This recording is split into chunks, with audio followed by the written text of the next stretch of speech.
So the cross product is it's a pretty nifty thing that we can do with vectors, and a lot of people kind of mistake it for multiplying two vectors. You're not multiplying two vectors. That's what the dot product is for. But the cross product is defined to where if you have two vectors, call them A and B, you put a big old X between them, and that's the notation for it, A cross B. And the idea is that when you do the cross product of two vectors, you get out some brand new vector n, we'll call it. You can call it whatever you want.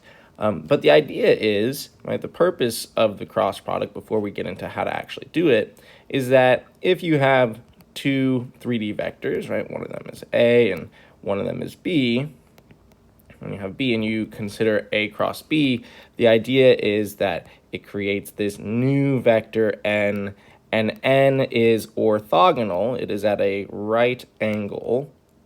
It's at a right angle to both of the vectors A and B. So this is your new vector n. It is A cross B. Okay, and we also discussed in class how it just so happens that if you consider the magnitude of this vector or the length of this vector A cross B, this new vector, that if you were to take a little parallelogram generated by A and B, this little parallelogram right here, then the magnitude of A cross B just so happens to equal the area of this little parallelogram right here. Now, proving that is not required. It's more just kind of like a fun bit of trivia for when you see it again in a future class like Calculus 4. But for right now, we'll just use this that the magnitude of A cross B is equal to that area. So we get a couple nifty things from here, but arguably the most important is the fact that this vector n is orthogonal to A and B. And if we talk about orthogonality really quick before we dive into the dot product, that this means that, A dot n is equal to 0 and B dot n is equal to 0. Now, why is that? Because the dot product formula for A dot n is equal to the magnitude of A times the magnitude of n times cosine of theta. But if the angle between them, because they're orthogonal, if the angle between them is pi over 2, then cosine of theta is equal to 0 at that point, right? What is cosine of pi over 2? It's equal to 0, and so the dot product is 0. So two vectors are orthogonal if their dot product is 0. So this is also kind of like a mathematical byproduct. This is how you check if two vectors are orthogonal. But okay, so this is what the cross product is. This is what it gives us, and without an explanation. And so also now the whole purpose of this video is to introduce how do you actually calculate it. So the cross product only works for 3D vectors. Okay, it only works for 3D vectors, and why does that kind of make sense? Because if you are in 2D space, right, if you're saying, well, I'm only doing math in the XY plane, and you're like, here's X, here's Y, and you do a vector here, and you do another vector here, well, the cross product of them, in order to be orthogonal to both, would kind of have to stick straight out in space, right? It would have to then all of a sudden magically appear in 3D, and that doesn't make sense because we're saying that it lives in 2D space. These vectors are in 2D space. That's where we're working. So the cross product only works for 3D vectors. Before we work with how to actually get the cross product, we need to first introduce a topic from linear algebra, and that is called determinants. So this is going to be a definition, right? So a determinant. Actually, maybe before we even go into determinants, we need to introduce the concept of what a matrix is. So let's start with a matrix. Okay, so let's say a matrix. Okay, a matrix is, for now, we're just going to say a box of numbers. Okay, a box of numbers. Now that is a gross misunderstatement. It's a box of numbers, and you get this box of numbers by plopping vectors into it. So consisting of vectors. Okay. And so, for example, what does this box of numbers look like? It might look something like this. You have the box of numbers 1, 2, 3, 4. Maybe you have a bigger box of numbers. Maybe you have 1, 2, 3, 4, 5, 6, 7, 8, 9. You could have an odd number, like a weirdly sized box. You could have like 1, 2, 3, 4, 5, 6. And when we talk about matrices, we talk about that they have like dimensionality. So we say if you want to talk about the dimensions of this box, right? How big is the box? We usually talk about dimension as row times column, or the number of rows versus the number of columns. So this is a 2-row by 2-column matrix. This is a 3-row by 3-column matrix. This last one is a 3-row by 2-column matrix. And for now, there's a whole bunch of what are matrices and how do you work with them, where do they come from, what do they mean, et cetera, et cetera.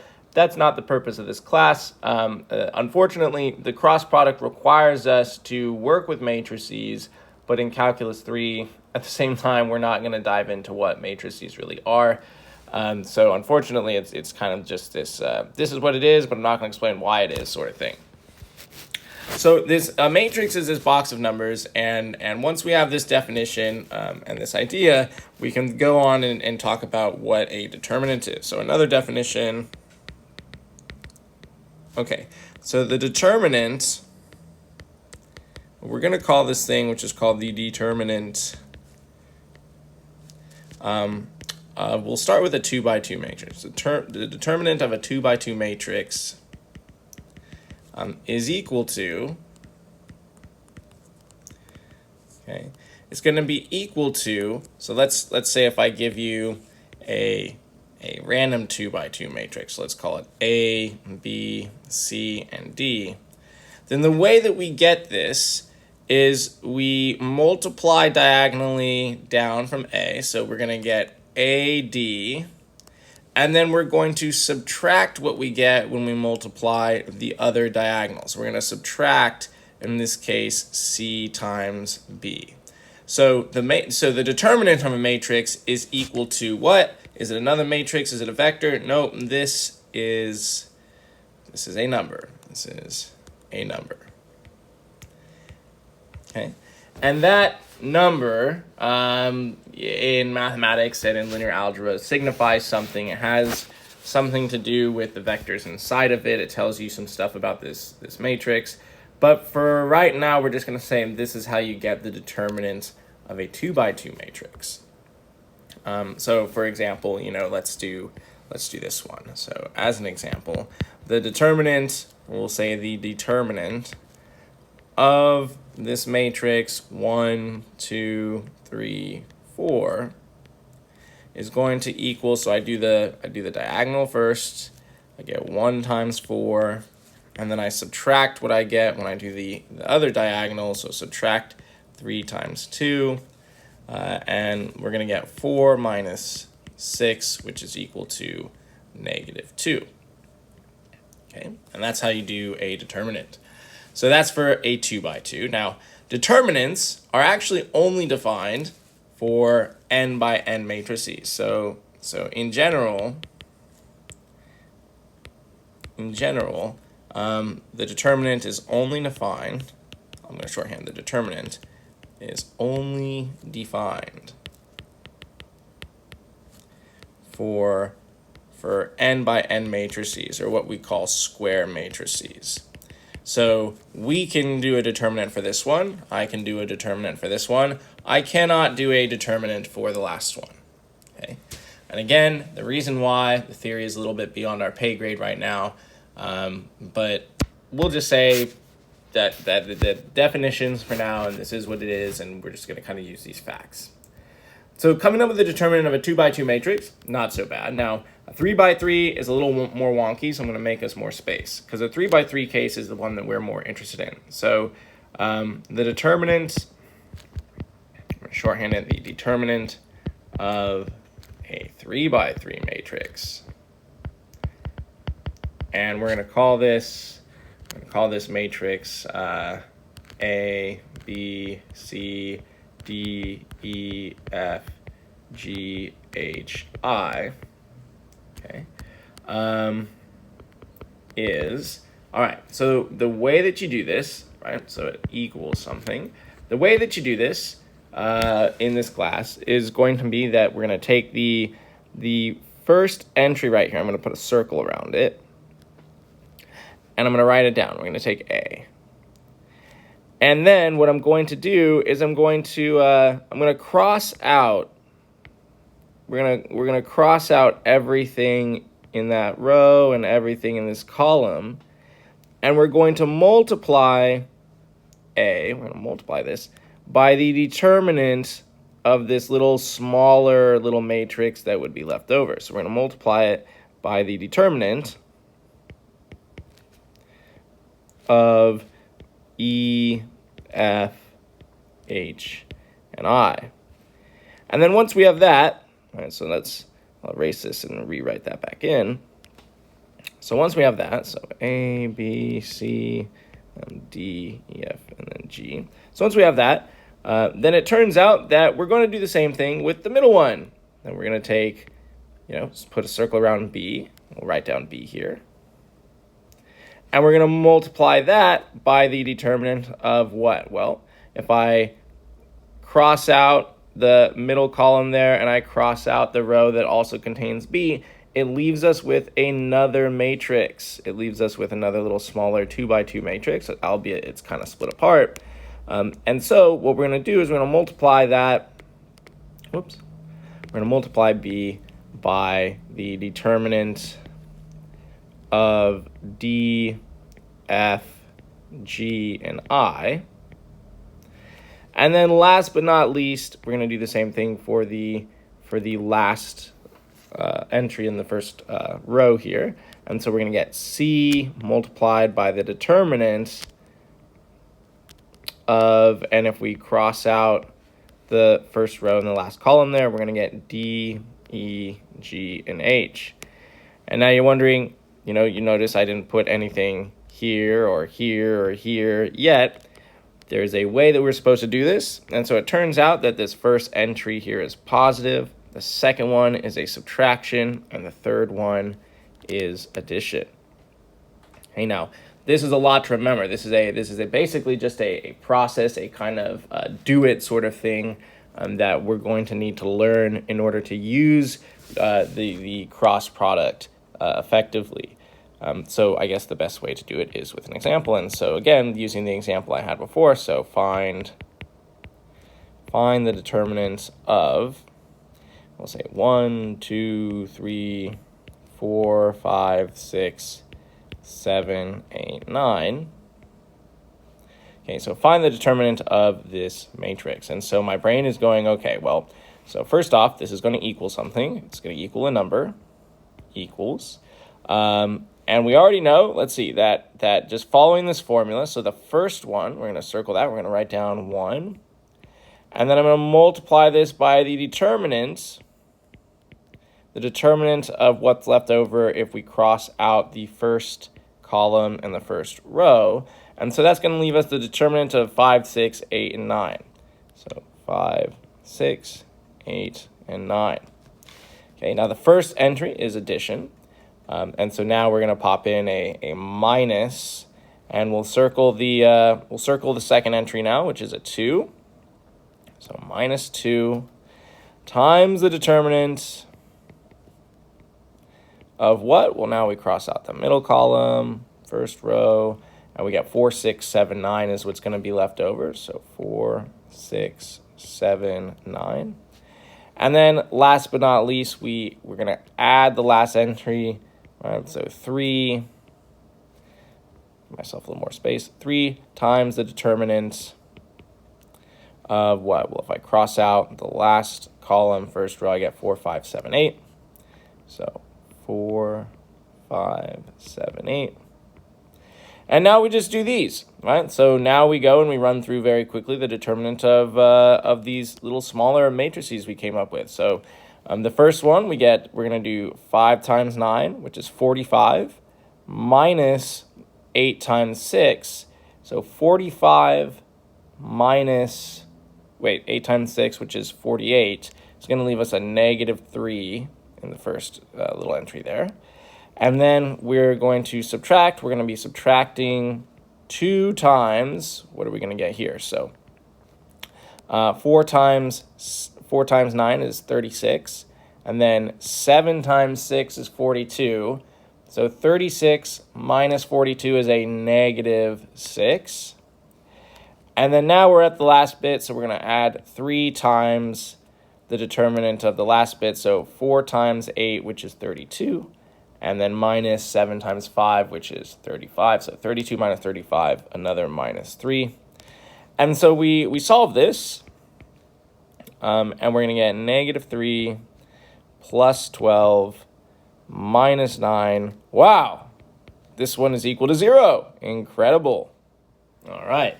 So this one ends up being 0, and that's okay, right? We don't care exactly what it is. We just care that we can find it out. It's a number. We get 0. Hooray.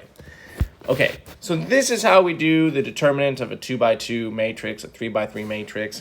I do want to point out that I've been writing the determinant like this, where I write out the word determinant, and then I put, of whatever matrix it is that we're interested in.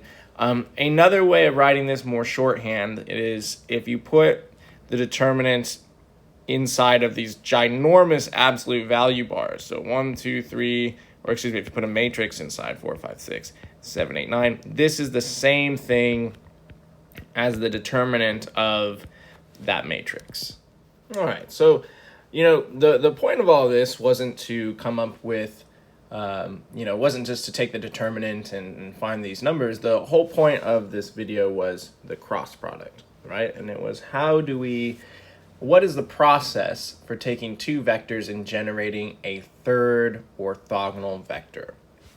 And so now we'll actually get into the meat of this video, which is how do we take the cross product? So to take the cross product, or rather maybe to find the cross product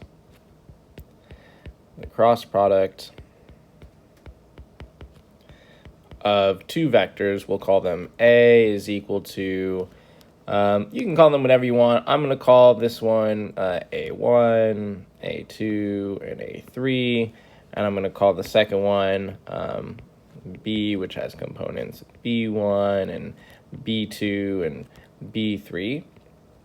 Now, some people like to write, instead of B1, they write B sub X and B sub Y and B sub Z. You can write that down.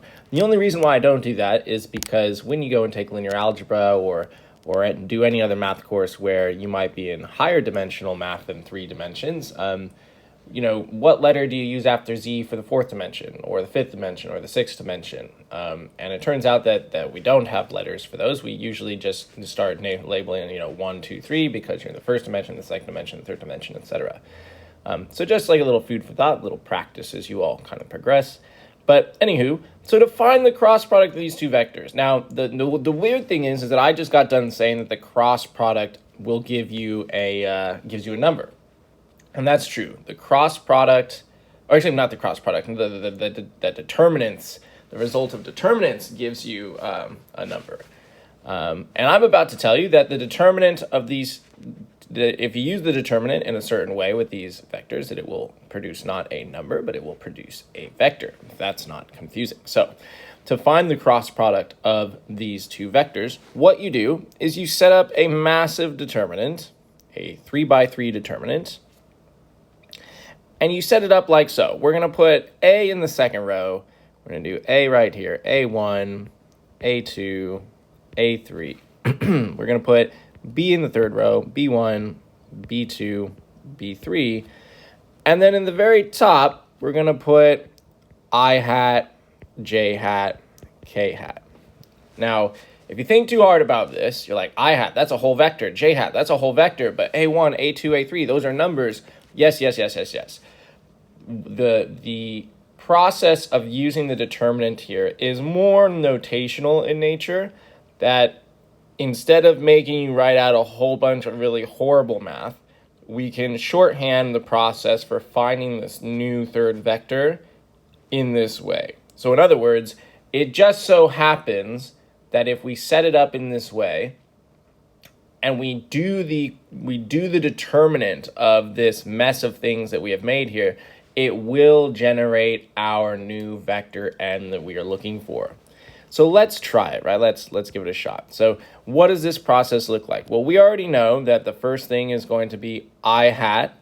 It's going to be I hat, and then it's going to be times a whole bunch of stuff, right? What is it going to be? It's going to be multiplied by the determinant, and now I'm going to shorthand the determinant using these bars, and it's going to be by the determinant of what's left over here. So A2, A3, B2, B3.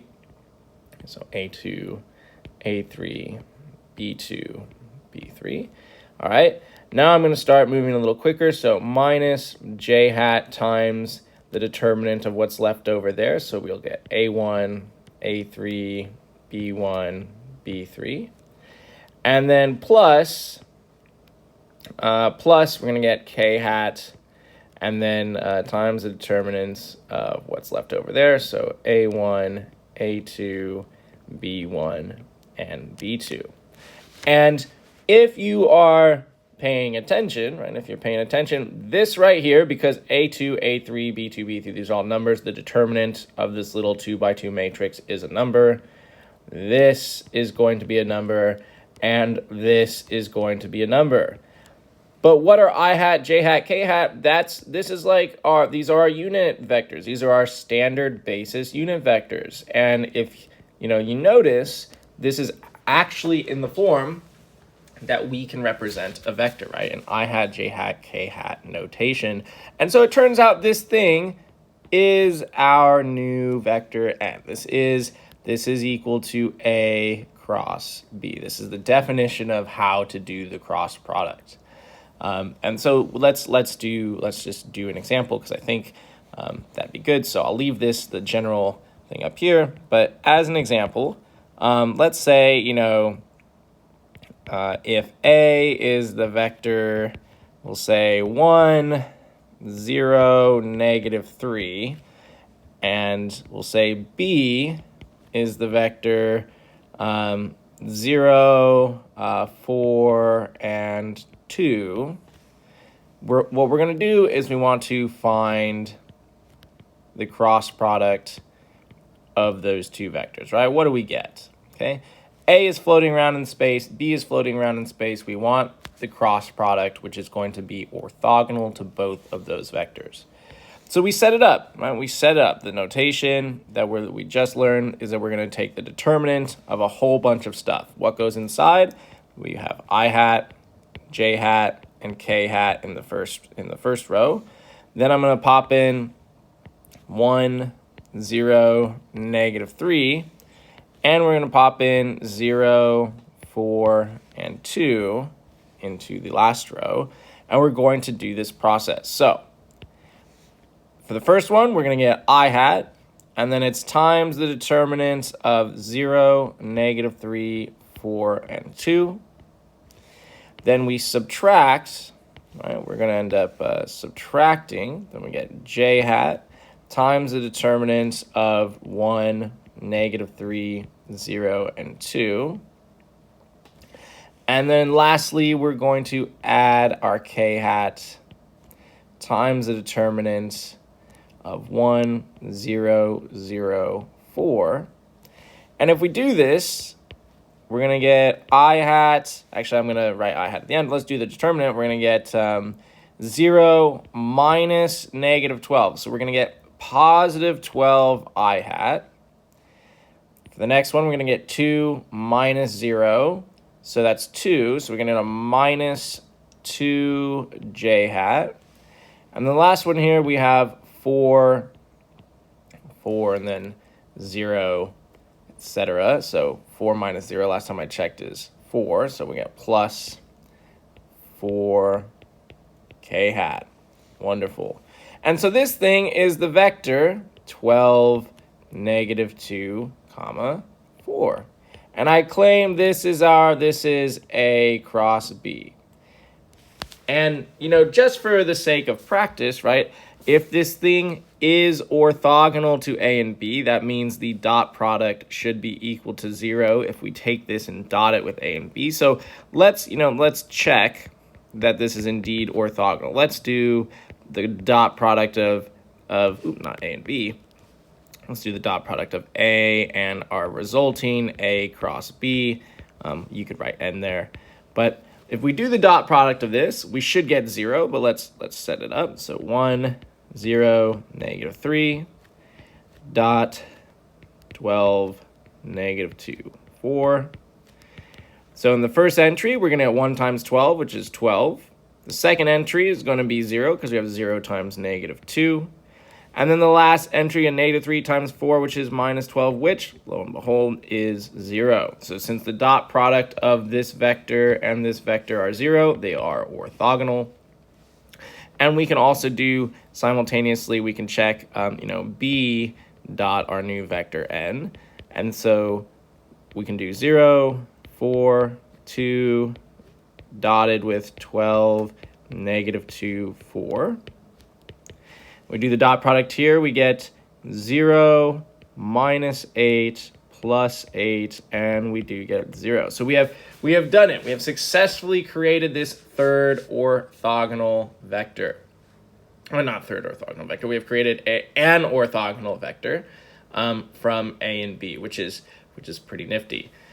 As a reminder, what direction does this vector aim, right? Because this vector, there's infinitely many vectors that are orthogonal to A and B, right? If this is A, and this is the vector, we'll say B, this vector here is orthogonal to A and B, that vector there is orthogonal to A and B, that vector is orthogonal to A and B, right? And not only are those, but this vector is orthogonal to A and B, that vector is orthogonal to A and B. So this vector that we're getting, this new vector, n we're calling it, that we're getting, it's not unique, right?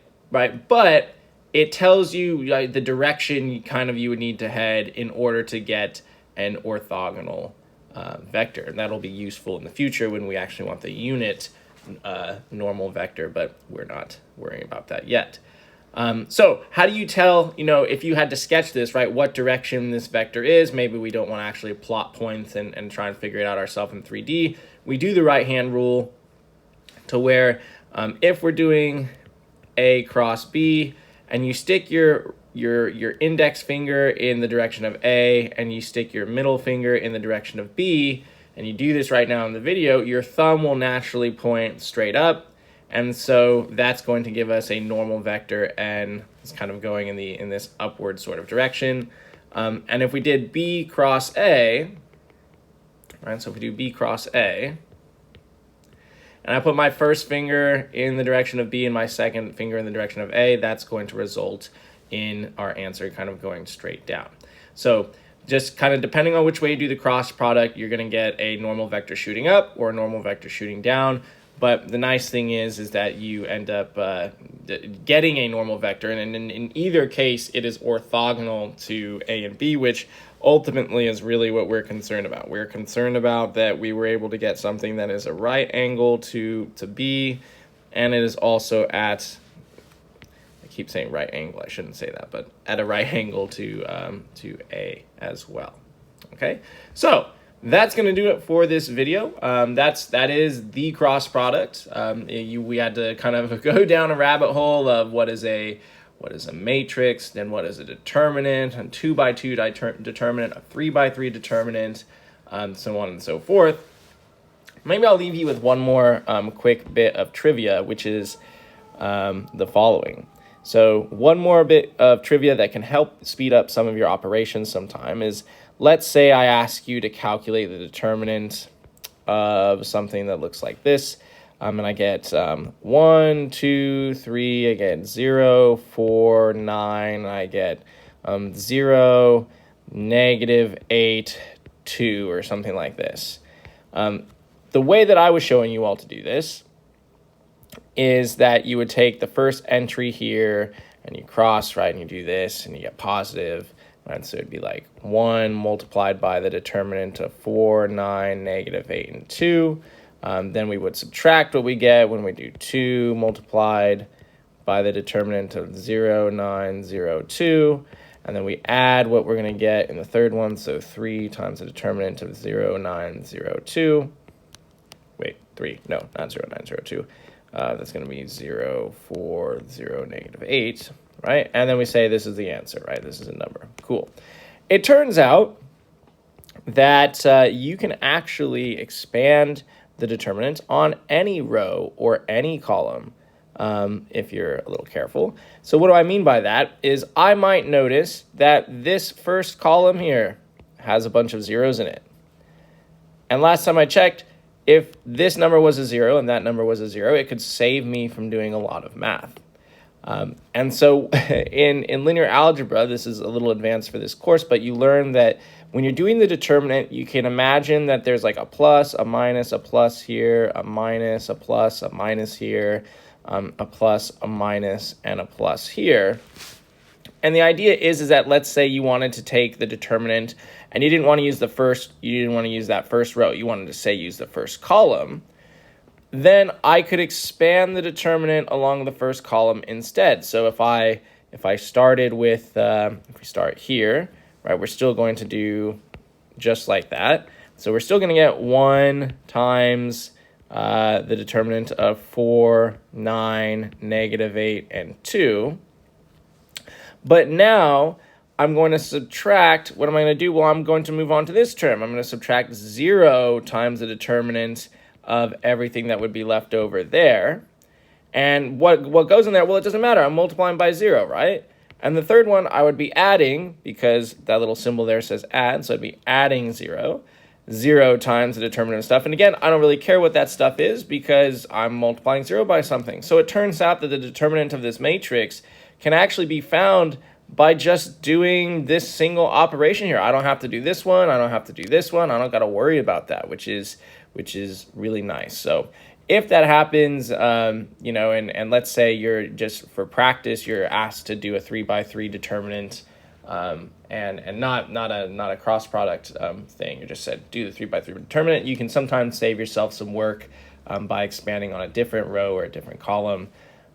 But in regards to the actual cross product, this won't really make sense for us to do because our I hat, J hat, and K hat are always going to be in that first row, and we always want to expand upon the first row because we want our I hat minus our J hat term plus our K hat term to kind of pop out there. So anyways, that's just a little bit of trivia, but that's going to do it for this video.